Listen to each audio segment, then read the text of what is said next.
Good morning. There's a rumor going around. Also a great article from oilprice.com. Rate cut bets just went up. And some other tidbits here and there. First up, rumor has it, the witch is dead. Mind you, it's just rumor at this point in time. We don't know. We can only hope. Don't judge me. I'm Italian. This is in the DNA. From oilprice.com, the coming collapse, what economists miss about oil and the global economy. This article is spectacular. Comes out swinging with the first point. Long-term crude oil prices are held down by growing wage and wealth disparities, which reduce the purchasing power of the middle class and thus limit demand for oil-intensive goods and services. Politicians actively work to prevent inflation, particularly food price inflation tied to oil costs, by using various methods, including raising interest rates to avoid being voted out of office. Basically, this article goes on to say how the economists have it all wrong. What have I been saying for years?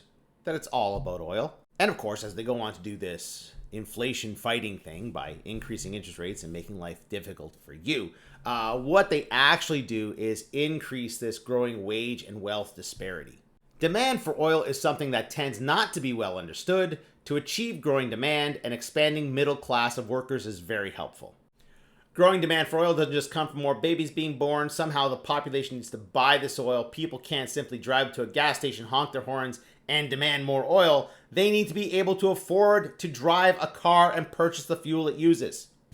It's always all about oil. I keep saying that. It is always all about the oil.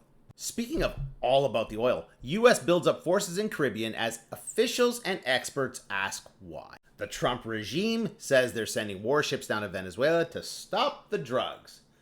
Except, among other things, most of the seaborne drug trade travels to the United States via the Pacific, not the Atlantic, where the U.S. forces are.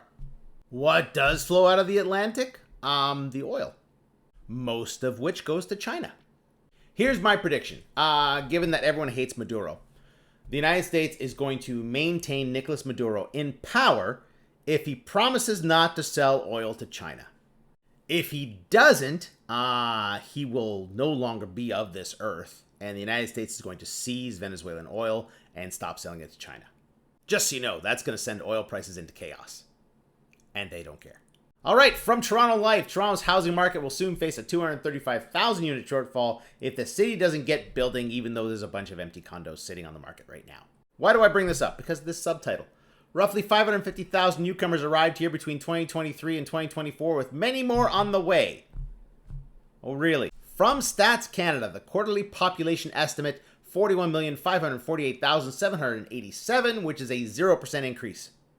Our population growth is on par with COVID.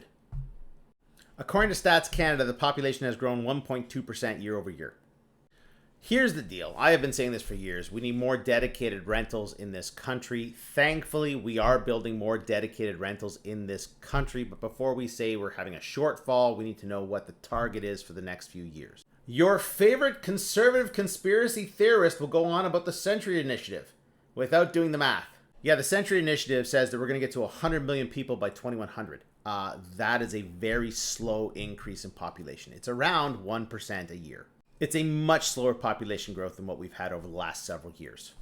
The point being, projections based on excessive growth, ill-advised.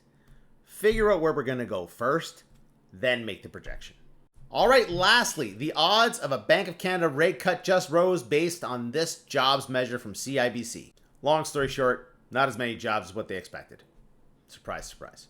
Net trade drags Canadian GDP as domestic demand strengthens. Again, as expected, because of that big rush to stock up before tariffs came, Q1 GDP was better than expected, and Q2 GDP worse than expected. And you know what? None of this stuff matters.